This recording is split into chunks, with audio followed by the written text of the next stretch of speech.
পিতার ক্রুশ পুত্রের কাঁধে। আসলে এটাই বাস্তবতা। মানুষ সারা জীবন ক্রুশ বহন করে যাবে, আবার এই ক্রুশ মানুষ সারা জীবন তার সান্নিধ্যে রাখবে, মৃত্যুর আগে এবং মৃত্যুর পরে। আমি এই ক্রুশের নাম দিয়েছি শান্তির ক্রুশ।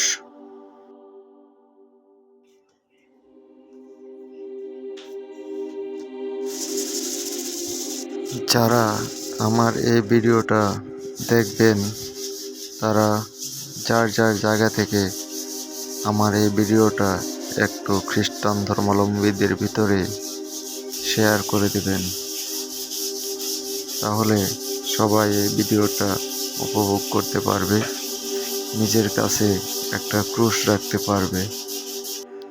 আমি মনে করি প্রতিটা খ্রিস্টান ধর্ম পরিবারে একটা করে ক্রুশ থাকা দরকার, যার সামনে সব কিছু বলা যায়, নিজের পাপ স্বীকার করা যায় এবং পরিবারে যেন কোনো ভুল ত্রুটি না হয়, তার জন্য একটা পবিত্র ক্রুশ সবার পরিবারে অবশ্যই থাকা উচিত। আমি যে ক্রুশটা বানিয়েছি, এই ক্রুশটা আমার ব্যক্তিগত উদ্দেশ্য নিয়ে। তবে আপনারা যদি কেউ এই ক্রুশটা চান আমার কাছে, তাহলে আমি তাকে এই ক্রুশটা বানিয়ে দিতে পারবো।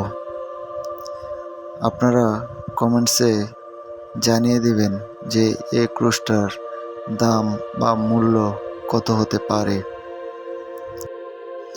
আমার ব্যক্তিগত ধারণা থেকে বলি, আমার মনে হয় একটা প্রতিমূর্তি থেকে একটা ক্রুশের শক্তি অনেক বেশি। কারণ এই ক্রুশ যীশুখ্রিস্ট মৃত্যুর আগে নিজেই বহন করে গেছেন এবং তিনি জানেন যে এই ক্রুশ পাপীদের হাতে তৈরি। আমরা এখনও পাপী, আমরা এখনও ক্রুশ তৈরি করি।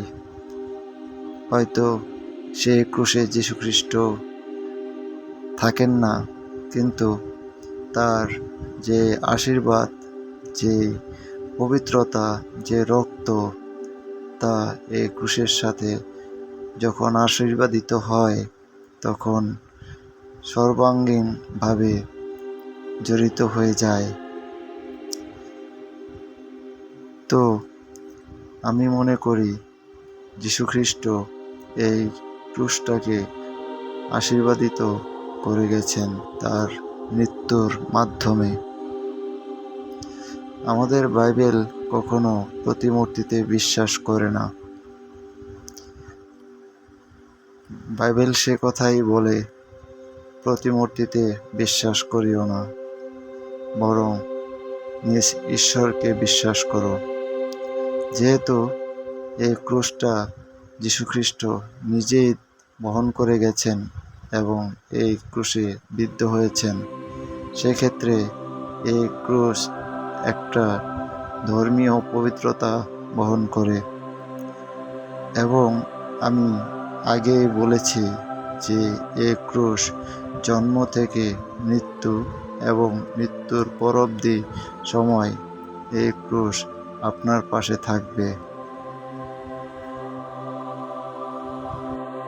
আমি বর্তমান প্রজন্মের কাছে এই ক্রুশ তুলে দিতে চাই, যেন ওদের ভিতর যীশুখ্রিস্ট সম্বন্ধে ধারণা এবং তার ক্রুশীয় মৃত্যু সম্বন্ধে ধারণা জাগে এবং বুঝতে পারে যে যীশুখ্রিস্ট আমাদের খ্রিস্টান সম্প্রদায়ের জন্য কত বড় একটা ব্যক্তিত্ব।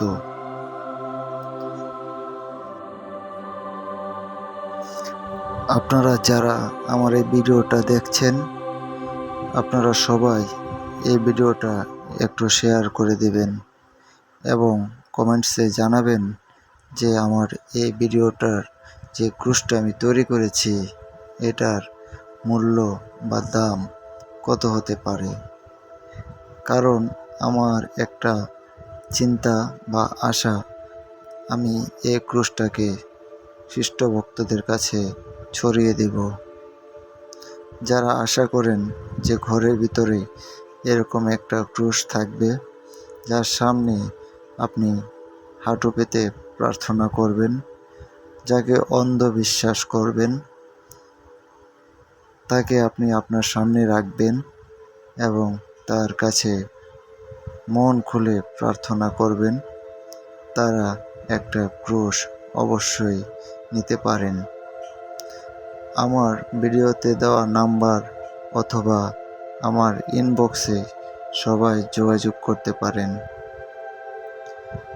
আশা করি সবার এই ক্রুশটা হাতে পেয়ে ভালোই লাগবে। এই ক্রুশটা ফাদারের কাছে আশীর্বাদিত হওয়ার পর যেন আরও পবিত্র হয়ে উঠেছে। আমি এবং আমার ছোট্ট ছেলে এই ক্রুশটাকে নিয়ে গির্জার চারিপাশে একবার রাউন্ড করলাম এবং ছেলেকে বুঝতে শিখালাম যে এই ক্রুশ কত পবিত্রতা বহন করে, এবং ওকে এই ক্রুশটা নিয়ে আমি চারপাশ হাঁটালাম, বুঝালাম যে এই ক্রুশের ওজন বহন এবং যীশু খ্রিস্টকে ধারণ অনেক কষ্টের বিষয়। কারণ যীশু খ্রিস্টকে যদি তুমি ধারণ করো তাহলে তোমাকে পাপ থেকে মুক্ত হতে হবে। আর এই ক্রুশ যদি তোমার কাঁধে থাকে তার ওজন তোমার অবশ্যই বহন করতে হবে, তাহলেই তুমি সত্যিকারের মানুষ হিসাবে গড়ে উঠতে পারবে। ও আমাকে অনেক প্রশ্নই করেছে, তা একে একে আমি ওকে বুঝিয়ে দিয়েছি। ও এখন এই ক্রুশের প্রতি একটা মনোভাব বা মনোযোগী হয়ে উঠেছে। ও প্রতিদিন এই ক্রুশের কাছে প্রার্থনা করে এবং প্রার্থনার সময় বিশেষ বিশেষ উদ্দেশ্য সে যীশু খ্রিস্টের কাছে বা সে যীশু পিতার কাছে বলিয়া থাকে। সর্বোপরি আমি ঈশ্বরের কাছে প্রার্থনা করি যে, হে ঈশ্বর, আমি তোমার এই ক্রুশ তৈরিতে যদি আমার কোনো ভুল ত্রুটি হয়ে থাকে তাহলে তুমি আমাকে পাপ থেকে মুক্ত করো। আমি তোমার কাছে বিনয় প্রার্থনা করি, আমি যে মনোভাব বা যে উদ্দেশ্য নিয়ে এই ক্রুশ তৈরি করেছি, তুমি আমার সকল উদ্দেশ্য পূরণ করতে সাহায্য করো এবং এই ক্রুশ দ্বারা আমার পরিবারকে পবিত্র রাখো, আমার সন্তানদের সুস্থ রাখো, আমাদের স্বামী স্ত্রীতে মিল রাখো। আমার মায়ের সুস্থতা কামনা করি। হে প্রভু যীশু খ্রিস্টের নামে, আমেন।